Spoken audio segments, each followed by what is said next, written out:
The Analects of Confucius Chapter 10. 10.1 In his village, Confucius was unassumingly sincere, seeming inarticulate. In ancestral temples or court, he spoke fluently yet prudently. With junior ministers, genial and candid. With senior ministers, respectful yet forthright. In the ruler's presence, poised with ceremonial deference. 10.2 Summoned to receive guests for the ruler. His expression turned grave, his step quickened. Bowing at his post, he adjusted his robes front and back. Advancing swiftly, his sleeves swept like wings. After the guest departed, he reported, "The guest looks back no more." 10.3 Entering the palace gate, he bent deeply, as if the space were insufficient.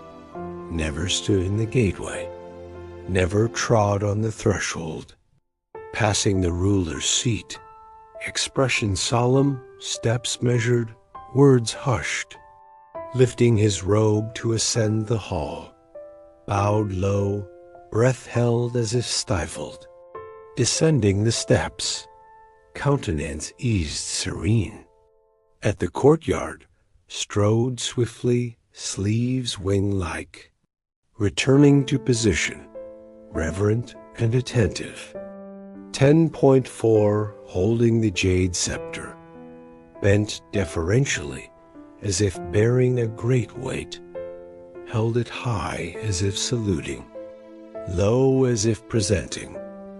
Face earnest, steps cautious and aligned. At the offering rite, composed and gracious. In private audience, relaxed and cordial. 10.5 The noble person's attire. No violet puce trims. No red purple for homeware. In summer, fine or coarse hemp robes, always layered outdoors. Black robe with lamb fur. Undyed robe with fawn fur.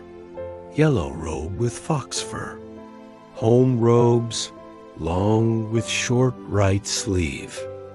Habits, sleeping garments, half again his height.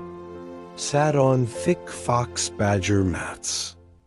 Wore all proper ornaments when not mourning. Non-ceremonial robes, tailored shorter. Never wore black fur or hat to funerals. First of each month, attended court in full regalia. Fasting, linen undergarments, altered diet. Changed seating. 10.6 Dining principles. Rice finely cleaned. Meat finely minced. Rejected spoiled food, foul colors, odors. Rejected undercooked, out of season, or improperly cut dishes. Meat never outweighed rice. Wine, no fixed limit, but never to intoxication. 8 No market-bought wine or dried meat. Ginger, always present, but sparingly. Sacrificial meat, ruler's offering not kept overnight. Other offerings discarded after 3 days. Conduct, no talking while eating, no speaking after retiring. Even with coarse fare, made ritual offering solemnly. 10.7 He sat only on properly aligned mats. 10.8 At village feasts, left after elders departed. During exorcism rites, stood in court robes on the eastern steps. 10.9 Sending messengers abroad, bowed twice in farewell. 10.10 When Junzi sent medicine, received it respectfully, but said, "I know not its properties, dare not try." 10.11 Stable fire, returning from court, asked, Were people hurt? Not about horses. 10.12 Gifts from ruler. Cooked food, tasted first, seated upright. Raw meat, cooked, then offered to ancestors. Live animal, reared it. Dining with ruler. The ruler's ritual offering, ate first. 10.13 Illness with ruler visiting. Lay facing east in court robes, sash draped. 10.14 Ruler's summons. Went immediately awaited no carriage. 10.15 Entering the Grand Temple. Inquired minutely on every ritual. 10.16 Friend's death without kin. I shall handle the funeral. Friend's gifts. Bowed only for sacrificial meat. 10.17 Slept not stiffly like a corpse. At home, assumed no formal airs.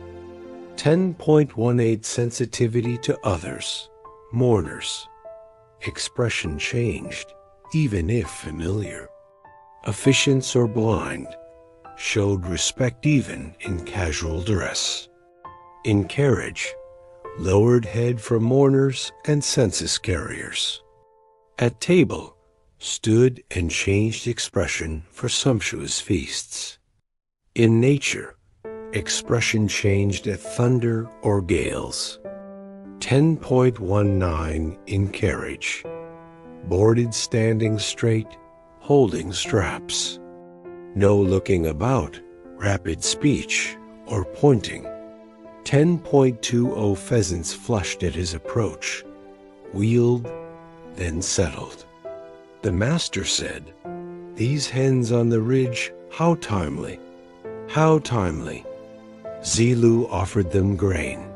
They sniffed thrice and flew, symbolizing natural freedom versus forced ritual.